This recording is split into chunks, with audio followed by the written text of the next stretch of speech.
Hello, and welcome to Invisible, Breaking Through the Stigma of Addiction. I'm Dean Anderson. I'm your host, addiction counselor and advocate. And on today's show, we have somebody with lots of experience who has been around for some time. Jennifer Vale is our guest today. She has 15 years experience volunteering and working in mental health. She currently holds the position of Director of Community Mental Health and Addictions at Mission Services, in addition to degrees in social work, women's and gender studies. That's what it is. Women and gender study. Jen's looking at me going, you get it, Dean? You got it? Yeah, I got it. Women and gender studies and community development. So she has a wealth of experience, and I'd like to welcome her to the show today. Welcome, Jen. Thanks, Dean. I'm happy to be here.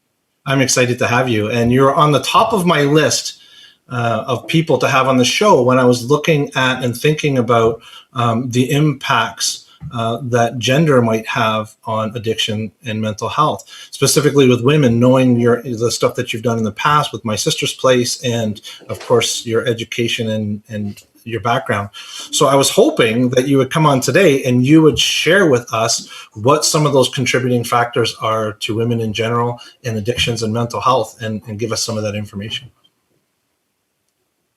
Yeah, absolutely. So I would just start. I think it's important to look to the experts as well and the research that's out there. And I would start with really essentially agreeing with Gabor Mate, who is, a world-renowned addictions expert. The reason being because I shared the same experience in terms of looking at how women are caregivers. So we are the mothers, the partners, and we have been, conditioned to take on the family responsibility and take on the stresses in the home and the stresses from the kids and the partners.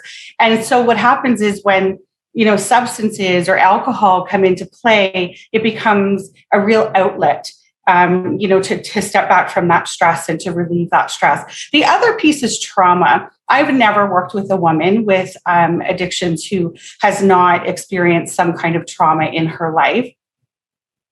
The other thing I would talk about is right now we are, as a society, encouraging women to drink alcohol more than ever before. So if we think, for example, about what I would call wine culture.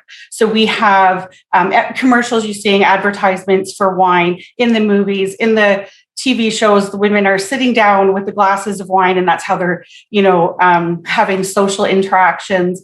And then I think often about this, there's kind of this joke, it's like a meme or a commercial where she's holding a really enormous glass and she's pouring an entire bottle of wine into that glass. And the caption is like, it's only one glass, right? And so it's funny, it's kind of funny. But at the same time, we're encouraging women to drink an entire bottle of wine at one time. And the thing about that is, if you think about the alcohol content in a bottle of wine is up to 13%.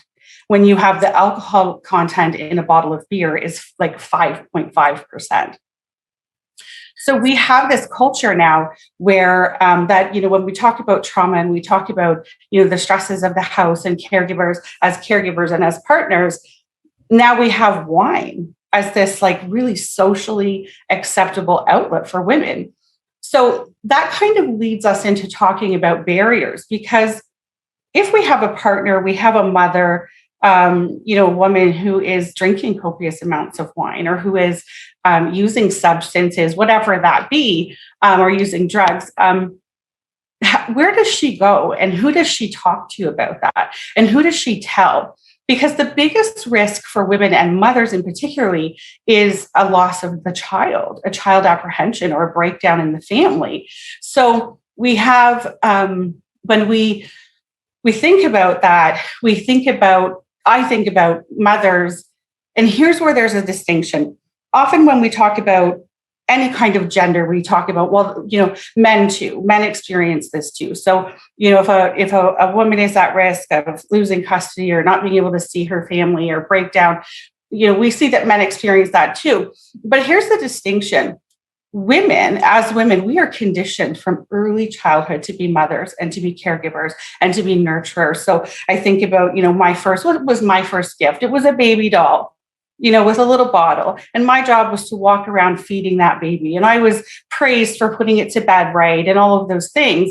And all of the gifts that we receive and all of the praise we receive is about how we're caring for others and how we're parenting or mothering. So when I'm a mother and I can't stop using substances, or, maybe I drank so much that I passed out before the kids went to bed and they had to put themselves to bed. Not only do I feel guilty, but I feel I'm at risk of my entire identity is compromised now. And I'm internalizing the way the world sees me as a mother and as a caregiver. And if I deviate from that, I lose so much. I don't just lose custody of my children or risk. I lose who I am as a person at my core. And I am now, a very bad person. So I would say, when you talk about stigma, this is where, and I won't go into a list of things that we can do, but what I would say is this is where we have to become, as community members, as family members, as friends, this is where we have to think about how we support women and mothers. So we need to take a step back from our judgment as a society that says you as a mother have to do A, B, and C, or you're a bad person. And when you bring drugs and alcohol into the mix, you're a really bad person. So how do I, as a community member, as a friend, as a family member, what do I do to support her besides call Children's Aid because I see a bad mother here? How do I support her? Do I offer her childcare? Do I say, do you need me to take the kids for the weekend or, an afternoon or something? Do I offer her resources? Do I go and do I find what resources exist? Do I take her to an appointment? Do I take her kids while she goes to an appointment? As a partner, how do I support her? So we have resources. And Dean, I'll close with this. I will share these resources with you that are in our community that can help, people who are watching today, and just encourage folks who are not in our community to go to look in their own to find out what resources exist for women. But the most important thing for us as a community is to not judge her, is to step outside of our expectations of her as a mother and know that as harshly as we may be judging her, she's judging herself even harsher. So we need to, have compassion, support, and dignity for women who are experiencing addiction.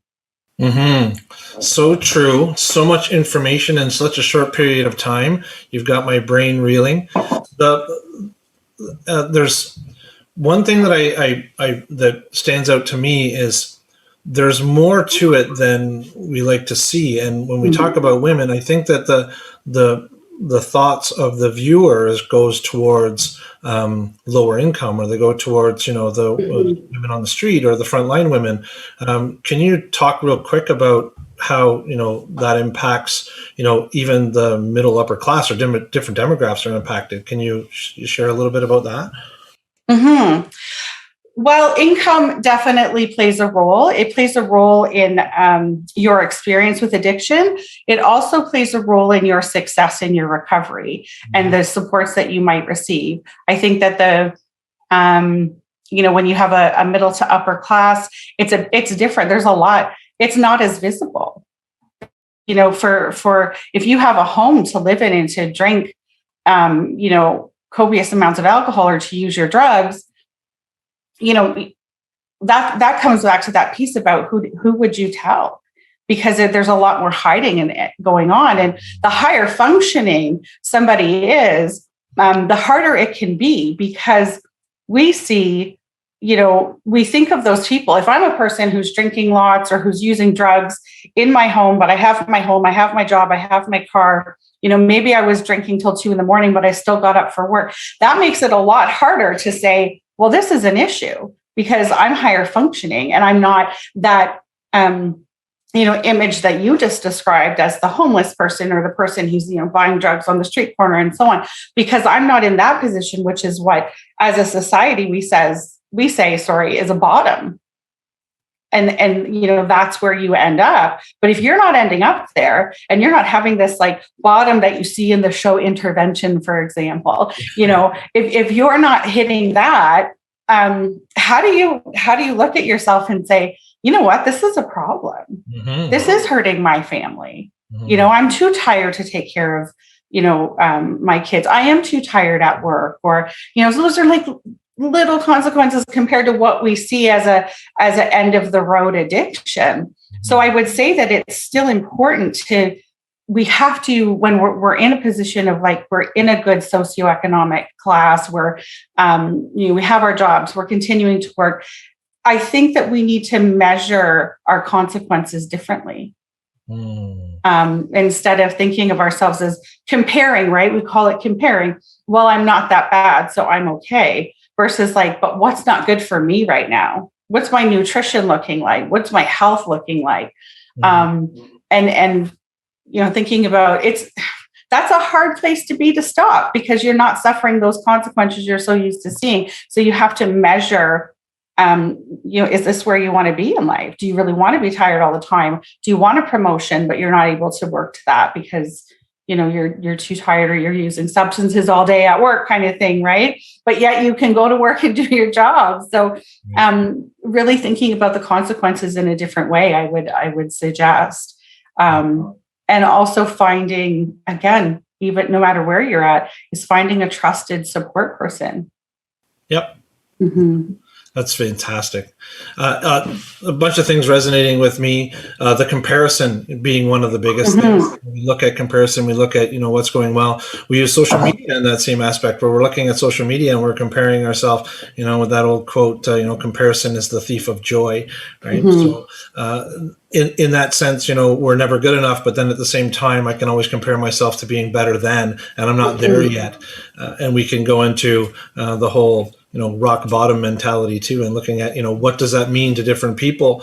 And it means different things to every individual. So there is no silver bullet to fix that. So anyways, thank you so much, Jen. I appreciate you being here and all your knowledge. You've shared some information and some links that we're going to share with everybody later at the end of the show.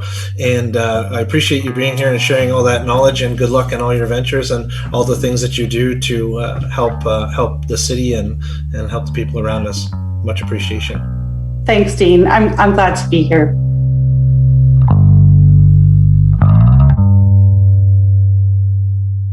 Our next guest on the show is an associate marriage and family therapist, and her name is Jackie Robertson. I said Robinson. Jackie Robertson is on the show. And thank you for joining us, Jackie. Thank you for having me here, Dean. It's great to be here this morning. Oh, it's my pleasure. I'm excited about what we're about to talk about, because I think it's super important and it's sometimes overlooked. So being a marriage and family therapist and what you do in your work, my personal experience and through my work, I've noticed that relationships have a huge impact on everything we do, and those not just in addiction, but outside of it. And I didn't realize how important they were until the last few years, looking deeper into that. Can you share with me a little bit about the work that you do? Because I know you work with a lot with attachment and those sort of things. Can you share a bit about that and how it impacts addiction and mental health? Yes. This is one of my favorite topics I'd like to work with. So I'm thrilled. So when we look at the idea of attachment in relationships, we really focus in on those early years in our childhood. So those first 5-6 formative years really shape our relationship with ourselves, with others, and the way we perceive the world. So when we think about if we don't have consistent, stable, healthy attachment, and I'm not just talking, having a roof over our head, food and water and shelter. I'm talking emotional connection, attunement with our caregivers, right? With our parents, if that's who raised us. It really affects the way that we view the world and are able to cope or not cope with stressful, difficult emotions and feelings. Our relational world is essentially what informs and tells our nervous system that we're safe and that we matter. So when we don't have that, the brain, this is how the brain gets wired and developed. We essentially, launch into adulthood, and we find ourselves maybe having difficulty regulating these emotions. Maybe we're having challenges with anxiety or depression or sadness or deep grief. And so the brain naturally looks to something external to regulate itself. And here's where we tie in, addiction, right? So it's really about people who didn't learn how to self-soothe, meaning to regulate difficult emotions. Their brains got wired very differently, and we can change that. And we help them to really learn how to regulate those emotions in therapy. Amazing. Yeah. So we're talking not just we're not just talking about a select few. We're not talking about, it's just a couple of people that are impacted. When we're talking about, because we're essentially talking about adverse childhood experiences, right? So things that happen in early childhood. So, and basically the entire population is subject to that. Pretty much. Yeah. So, yeah. Yeah. Yeah. The research, there's a book that I recommend to all my clients. And the research in this book says that about 50% of the population has a secure style attachment, meaning they had consistent, stable caregiving from their upbringing, right? Mm-hmm. Now, I think that number is probably a little bit larger than what's actually out there. Most people have a mixed style of kind of what we might call insecure, anxious, or preoccupied, and more of avoidant, dismissive. And so naturally, you can think about when you get these people in relationships together, it really can bring up a lot of early life experiences, maybe shame, neglect, maybe there was abuse involved. And so it can really be difficult to manage this in relationship. And then again, we have, okay, well, and how are we going to manage and regulate? And what are we going to use to regulate our internal world? Mm-hmm. Yeah. Yeah. And so then that just becomes part of everyday life. And so that just becomes a normal behavior and not really seen and noticed. And you say, 50% have secure. So that also means on the opposite side, 50% are not, right? Correct. So then those attachment styles are not bad in any way, but they're fair to say they're unstable or unstable. Yeah, what I like to offer to my clients is attachment style. Our attachment style is not good nor bad. It's just information. And once you know your style, you know how you operate, you know how you react and behave in relationship, you can then take that knowledge and turn it into power and start to, look at behavior change and how you want to be.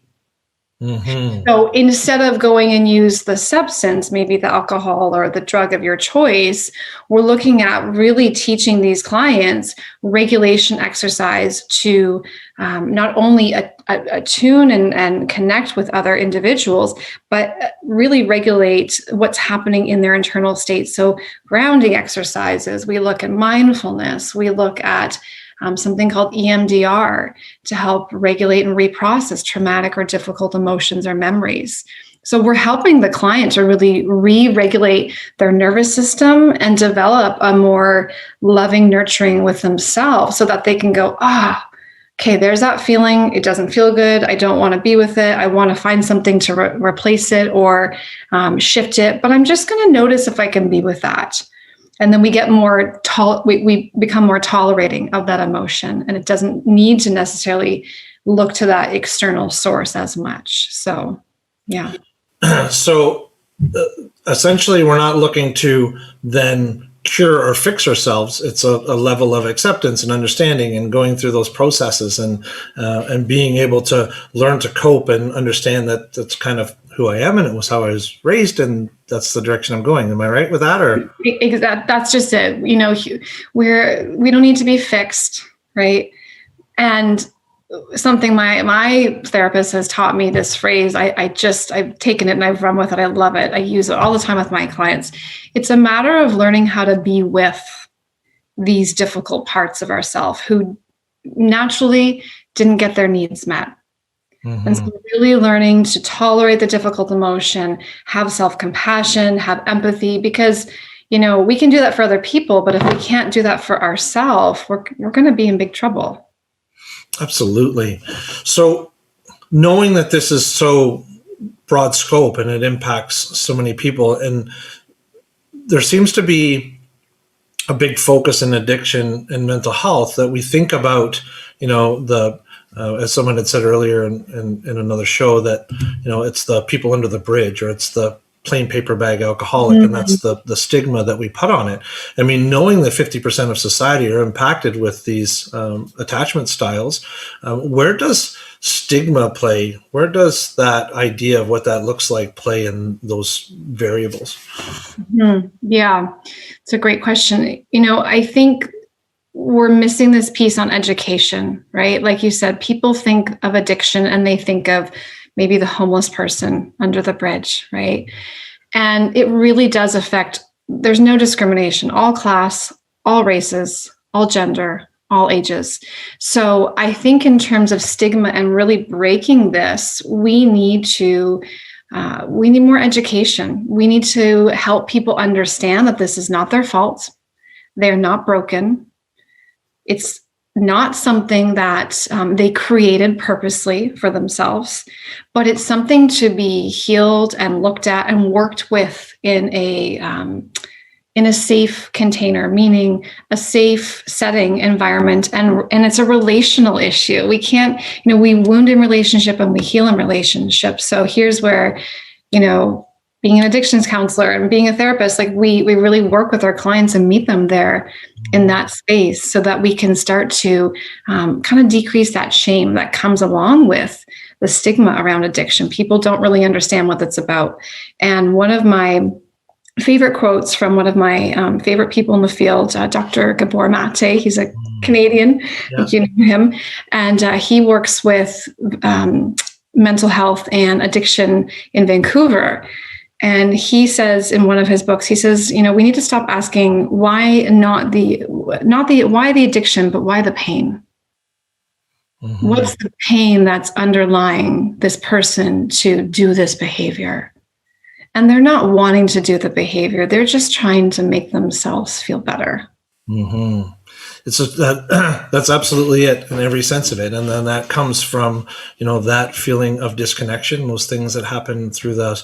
And I like what you said, and I saw you speak to this, I think maybe even on social media in the past, about the relationships. We heal through relationships as well. So we're hurt through them, but we have to heal through them as well. And one thing I like to share with my clients is you're never going to learn how to drive a car by just reading the manual. You're going to have to get behind the seat and learn how to do those things. But it's making sure that you've got, someone by your side learning you those things or teaching you how to, handle that. So little driver's ed is helpful.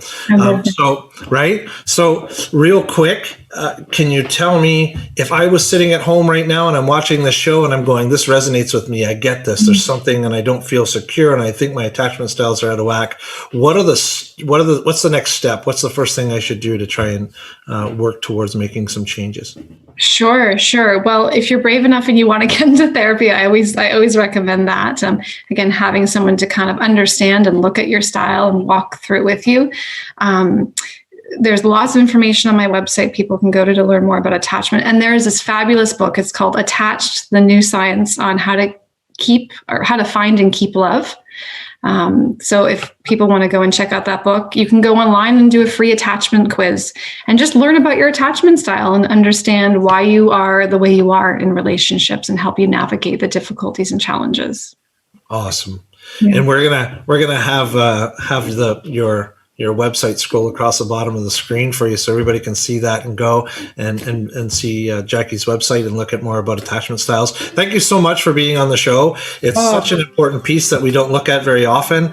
And I think we're too busy trying to fix things in a crisis situation and not so much about these bigger, deeper things that need to be looked at. So thank you so much, Jackie. Thanks for being on the show. Thanks for having me, Dean. Great to be here.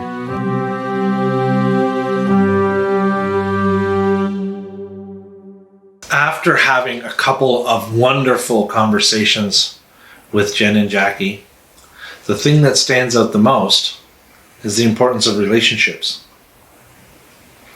Most of you may know that a major contributor to substance use and addiction is the inability to cope with emotions. The fastest way for us to get to unwanted emotions is to have unwanted relationships or turmoil within those relationships. And it's easy enough because we see that every day in our lives with your coworkers, with your friends, with your family, with your spouse, your children.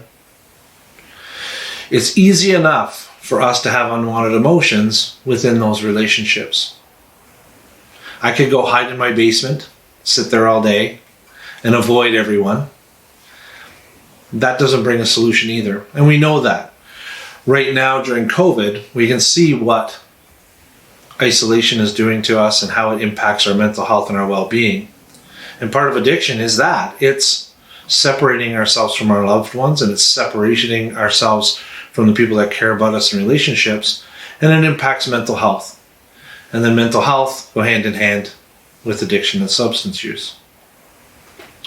So in order to take care of those relationships, it takes work. Through that work, it's painful and it's difficult. We can't learn how to drive a car by just reading the manual. We need to submerge within those relationships. What's the point? The point is, from the viewer, if you have somebody you love or care about who's suffering with addiction, we need to figure out how to remove the shame and the stigma that comes from our words, our actions, and the things we do. As Jen put it while we were talking, there's a huge impact on how people treat people and the stigma and how it perpetuates the addiction. So everyone has their role, everyone has their part. And what I ask of everybody is to take care of your side of the street, to take care of your communication, the way that you treat people, and take care of your side of those relationships, while the people in recovery are trying to learn to take care of their side and meeting them halfway through positive communication, through being assertive, by coming from a place of emotion, and just caring and being kind and compassionate with those people. Thank you for joining us on today's show. And remember, the best time to plant a tree is 20 years ago. The second best time is right now.